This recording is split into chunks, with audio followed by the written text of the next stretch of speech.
6 जनवरी 2022 the Hindu के editorials. The Chinese challenge uncovers India's fragilities. 60 साल बाद भी चाइना का खतरा इंडिया पे बना हुआ है। आज भी चाइना इंडिया के खिलाफ काफ़ी एक्शंस लेता रहता है। जैसे उसने अभी अरुणाचल प्रदेश में 15 प्लेसेस को रीनेम किया है। चाइना एक नया लैंड बॉर्डर लॉ लाया है जिसकी मदद से वो बॉर्डर एरियाज़ में विलेजेस कंस्ट्रक्ट करेगा। ऐसे 2 विलेजेस ऑलरेडी वो अरुणाचल प्रदेश में कंस्ट्रक्ट कर चुका है। फ्यूचर में जब भी बॉर्डर डिस्प्यूट्स रिजॉल्व होंगे तो सेटल्ड एरियाज के कंसेप्ट के हिसाब से ये विलेजेस चाइना को एक अपर हैंड देंगे। इंडिया का रिस्पांस बहुत ही वीक रहा है क्योंकि इंडिया का चाइना के ऊपर कोई ज़्यादा एडवांटेज है नहीं। जैसे हमारी इकोनॉमी उनके ऊपर डिपेंडेंट है और हमारी इकोनॉमी खुद में भी ज़्यादा स्ट्रॉन्ग नहीं है। 2017 से हमारा जीडीपी ग्रोथ रेट लगातार गिरे जा रहा है। यूएसए से हमने कॉपरेशन बढ़ाया लेकिन यूएसए पे हम डिपेंड नहीं रह सकते हैं। क्यों? क्योंकि इंडिया क्वाड का हिस्सा तो है लेकिन उससे कोई ज़्यादा फ़ायदा नहीं क्योंकि क्वाड कोई मिलिट्री ग्रुपिंग नहीं है। मिलिट्री ग्रुपिंग तो ऑकस है लेकिन इंडिया उसका पार्ट नहीं है।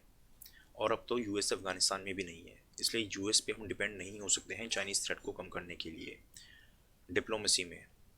डिप्लोमेसी में इंडिया अब ये नहीं कह सकता है कि देखो चाइना एक अथॉरिटेरियन स्टेट है और इंडिया एक प्रॉपर डेमोक्रेसी है, क्योंकि हमारी कंट्री में भी माइनॉरिटीज़ पे बहुत अटैक्स होते हैं जिनके खिलाफ सरकार कोई एक्शन लेती नहीं है। हम कुछ भी सोचें लेकिन अल्टीमेटली इंटरनेशनली इंडिया की इमेज इन चीज़ों से ख़राब होती है।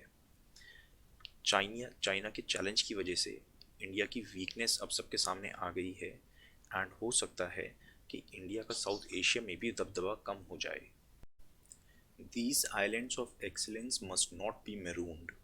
चीफ जस्टिस ऑफ इंडिया ने रिसेंटली लीगल एजुकेशन के बारे में कुछ बातें कही थी। जैसे इंडिया में लगभग 20 से ज़्यादा नेशनल लॉ यूनिवर्सिटीज़ हैं लेकिन उनको बहुत ही एलिटिस्ट देखा जाता है, वो सोशल रियलिटी से बहुत परे हैं।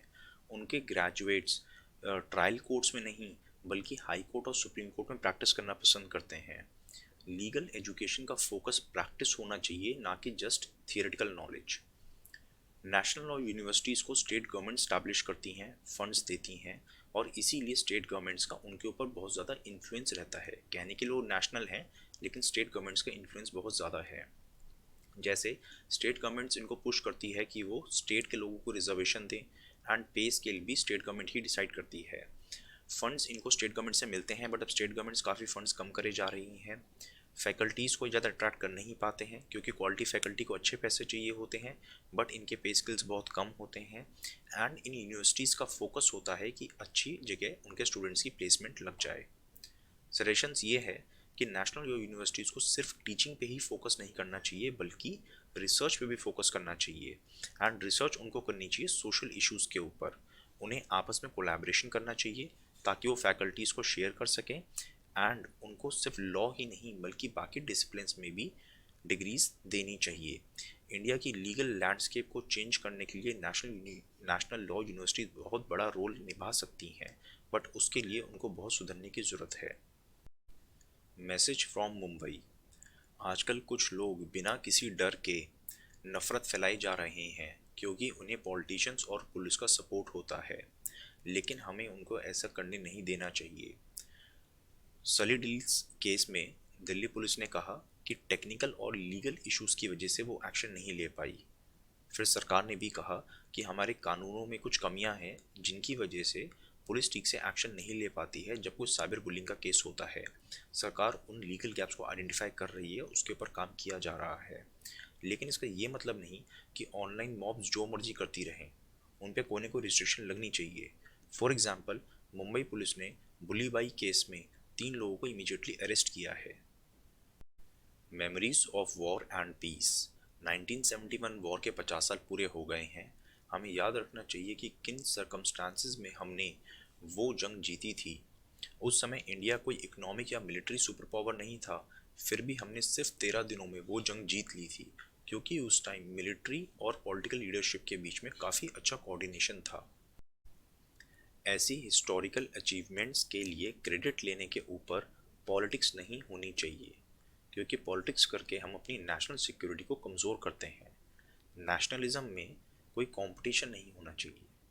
ये आखिरी के 3 पॉइंट ऑथर ने शायद इस कॉन्टेक्स्ट में कहे होंगे कि कुछ टाइम पहले इंडिया के प्राइम मिनिस्टर ने बांग्लादेश की फ्रीडम के लिए खुद को क्रेडिट दिया था।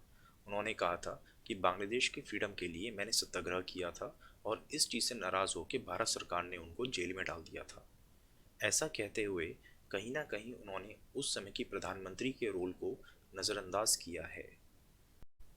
Y I am an atheist, मैं नास्तिक क्यों हूँ, ये ऐसे भगत सिंह ने लिखा था। क्यों? क्योंकि उनके कुछ साथियों ने उन पर आरोप लगाया था कि तुम्हारे अंदर अहंकार बहुत ज़्यादा है और इसलिए तुम नास्तिक हो। उन्हीं को जवाब देते हुए भगत सिंह ने ये ऐसे लिखा था। हर रोज़ यूट्यूब पे सिर्फ एडिटोरियल्स की समरी आएगी। न्यूज़ को हम पूरे हफ्ते की एक बार ब्रीफ में संडे को देख लेंगे। एग्ज़ाम के लिए आपको क्या चीज़ें याद करनी है वो आपको मंथली मैगजीन में मिलेंगी और प्रीलिम्स और मेंस के लिए स्पेसिफिक कोर्सेज एग्ज़ाम से कुछ महीने पहले लॉन्च होंगे।